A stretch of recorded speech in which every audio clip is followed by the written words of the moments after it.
Suisse a décidé de s'aligner complètement avec les sanctions européennes. Il va faire exactement la même chose que nous. C'est très bien. C'est parfait. C'est une mauvaise nouvelle pour la Russie. Mais du point de vue de l'unité du monde, disons, occidental et du point de vue de l'applicabilité, de l'efficacité de ces sanctions financières, par exemple, tous les actifs que soient déposés dans la Banque centrale suisse, je ne sais pas s'il y en a ou pas, ou combien, ils seront gelés. But they'll be frozen anyway, whatever they are. And it'll be no use to the oligarchs to transfer their assets now to Switzerland, because Switzerland's going to do the same thing as we are. That's very, very good news. Now, the second question?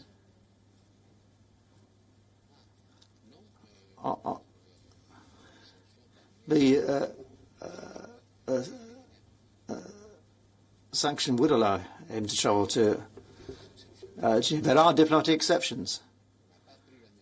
We didn't go so far as to ban Mr. Lavrov's possibility for flying to Geneva for diplomatic reasons.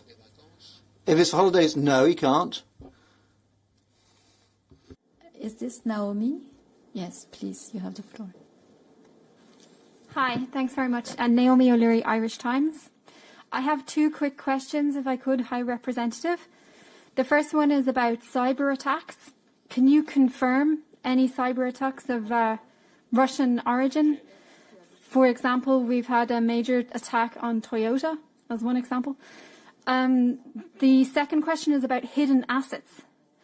In every harbour of the Mediterranean, there are mega yachts proudly flying the flags of tax havens, where their ownership is concealed by shell companies, and many of their owners are Russian oligarchs whose names are very well known.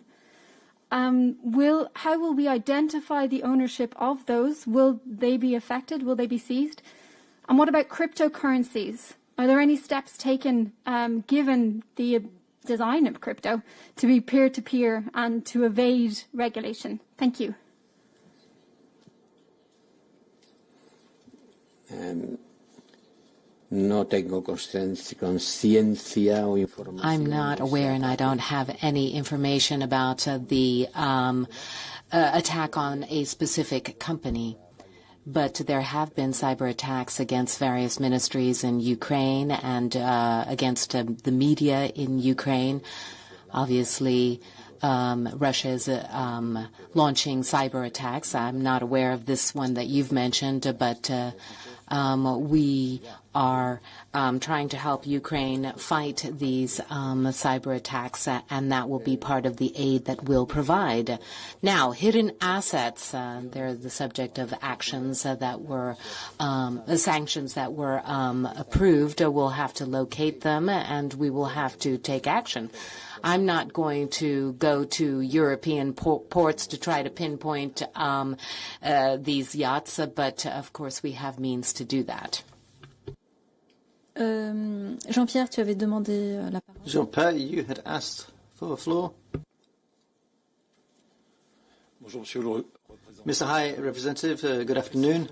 Could you clarify one thing regarding something you were saying yesterday about the fact that one was going to grant fighter planes to Ukraine? Could you give us details? Which countries are going to provide Ukraine with fighter jets? They'll be piloted, these planes, these countries giving them to Ukraine. Would that mean they be involved in the conflict, which mean a European presence? It's not that. I was a bit, perhaps you could clarify what you were saying yesterday. No se preocupe. Do not worry. With the 500,000 euros that we've mobilized, although we wouldn't be able to mobilize many fighter jets with 500 million. So what we're talking about is what we decided together.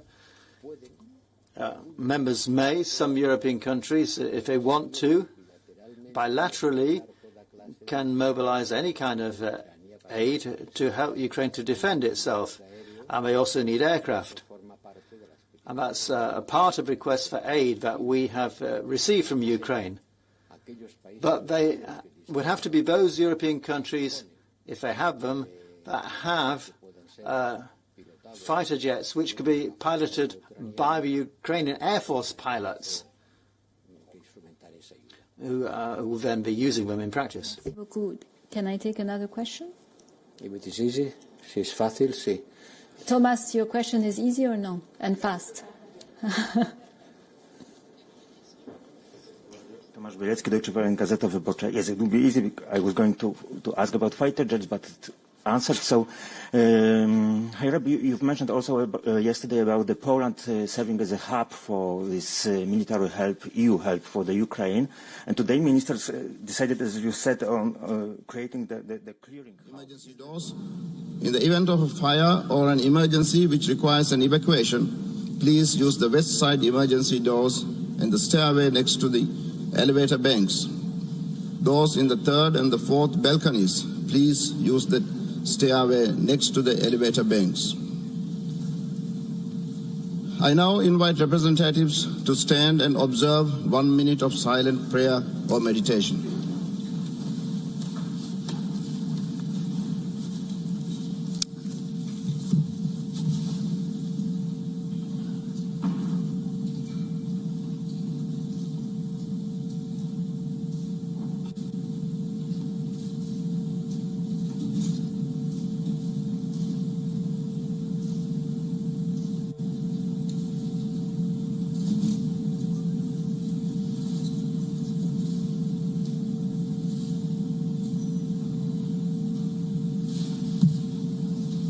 Thank you. I should now like to draw the Assembly's attention to Rule 63, which states, notwithstanding the provisions of any other rule and unless the General Assembly decides otherwise, the Assembly, in case of an emergency special session, shall convene in plenary meeting only and proceed directly to consider the item proposed for consideration in the request for the holding of the session, without previous reference to the General Committee or to any other committee. The President and Vice Presidents for such emergency special sessions shall be, respectively, the Chairman of those delegations from which were elected the President and Vice Presidents of the previous session. I shall repeat the first part of that rule. As we continue to monitor the latest coming in from the United Nations General Assembly that is holding that rare emergency session on the Ukraine crisis, let's get in further perspectives from a Ukrainian diplomat, Vasyl Flipchuk, who is currently the chairman of the International Center for Policy Studies, who is with us on the broadcast. Vasyl, what's your expectation at this point from the UNGA session, from the talks that are currently underway between Russia and Ukraine as well? Well, let's differentiate UNGA and Ukraine-Russian talks. On UNGA, I have been personally calling for, since first day of this crisis, and